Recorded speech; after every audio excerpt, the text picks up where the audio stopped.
Oke, Assalamualaikum warahmatullahi wabarakatuh. Bersama saya, Bu Ria.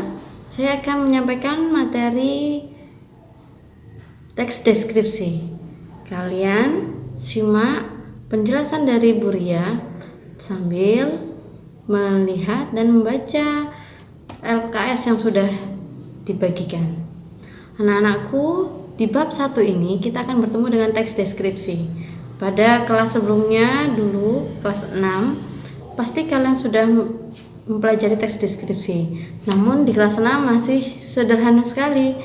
Nah, kalau di tingkat kelas 7 ini, teks deskripsi sudah berupa paragraf. Oke, masih ingatkah kalian apa sih artinya deskripsi itu? Di sini Beliau akan jelaskan. Mohon kalian mendengarkan dengan sungguh-sungguh. Deskripsi seperti yang ada di LKS kalian artinya deskripsi berasal dari bahasa Latin describer yang artinya gambaran, perincian atau pembeberan. Gambaran di sini bukan berupa gambar seperti yang di buku gambar. Gambaran di sini adalah berupa kata-kata atau kalimat. Dan teks deskripsi adalah paragraf yang isinya menggambarkan secara jelas objek, tempat, peristiwa yang sedang dibicarakan. Dalam teks deskripsi, pembaca atau pendengar itu seolah-olah merasakan langsung apa yang dijelaskan di dalam teks atau di dalam bacaan. Misalkan kalian ingin menjelaskan atau menggambarkan meja itu kalian akan tulis ciri-cirinya dengan menggunakan kalimat pastinya, ya kan? Misalkan meja memiliki kaki berjumlah 4, bentuknya panjang, terbuat dari kayu, digunakan untuk menulis. Nah, di otak kalian pasti akan tergambar tuh meja. Dari kalimat yang sederhana 4 atau 5 kalimat itu sudah jelas kalau itu adalah meja. Tapi di sini tingkatnya sudah lebih tinggi. Teks deskripsi di kelas 7 ini kita akan membahas macam-macamnya dan juga ciri-cirinya. Dibuka di LKS-nya halaman 3. Di sana dijelaskan ada ciri-ciri, tujuan dan isi. Ciri-cirinya teks deskripsi itu ada 4 di buku kalian. Kalian ambil yang inti-inti ya. Ciri-ciri teks deskripsi menggambarkan sesuatu. Terus melibatkan kesan indera. Indera di sini kalian masih ingat panca indera? Indera itu ada penglihatan, pendengaran, penciuman, rasa, dan peraba. Ada juga indera yang lainnya yaitu kinestetik atau gerakan.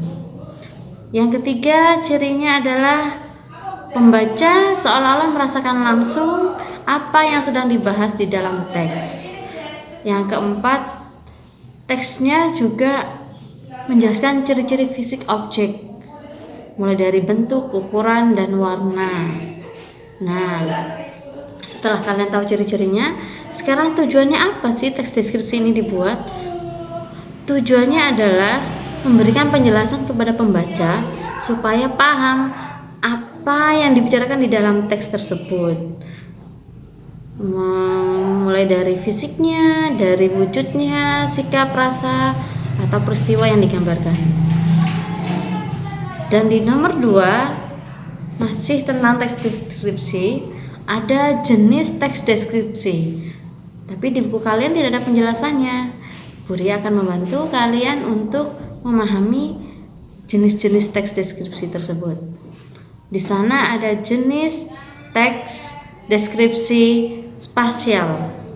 Spasial adalah paragraf yang menggambarkan ruang, benda, dan tempat. Jadi kalau ada ruang, benda, tempat itu disebut teks deskripsi spasial. Dicatat ya kalau tidak ada bukunya. Yang kedua adalah teks deskripsi subjektif. Di sana tertulis subjektif. Subjektif di sini adalah paragraf yang menggambarkan objek tapi disertai oleh opini penulis. Opini adalah pendapat. Jadi ada objek terus diberi pendapat, itu namanya teks deskripsi subjektif. Yang ketiga ada teks deskripsi objektif. Adalah paragraf yang menggambarkan objek tanpa diberi pendapat atau opini. Jadi apa adanya yang dijelaskan di dalam teks tersebut. Sudah paham anak-anak? Tiga penjelasannya Bu Guru dari jenis-jenis teks deskripsi. Mungkin Bu Ria akan jelaskan lagi dengan contoh. Deskripsi spasial, contohnya pantai, Dan untuk tugas untuk minggu pertama ini, kalian selain mengerjakan LKS di halaman 4, silahkan kalian menulis di buku tugas kalian contoh dari teks deskripsi spasial, teks deskripsi subjektif, teks deskripsi objektif. Ingat, contoh hasil pemikiran kalian, tidak boleh browsing atau searching di Google. Untuk contoh pemikiran sendiri, hasil karya kalian sendiri. Jika kurang jelas, silakan bertanya ke WA pribadi Bu Ria. Catat nomornya 085 70 70 48 995. Demikian dari saya. Kurang lebihnya, Assalamualaikum warahmatullahi wabarakatuh.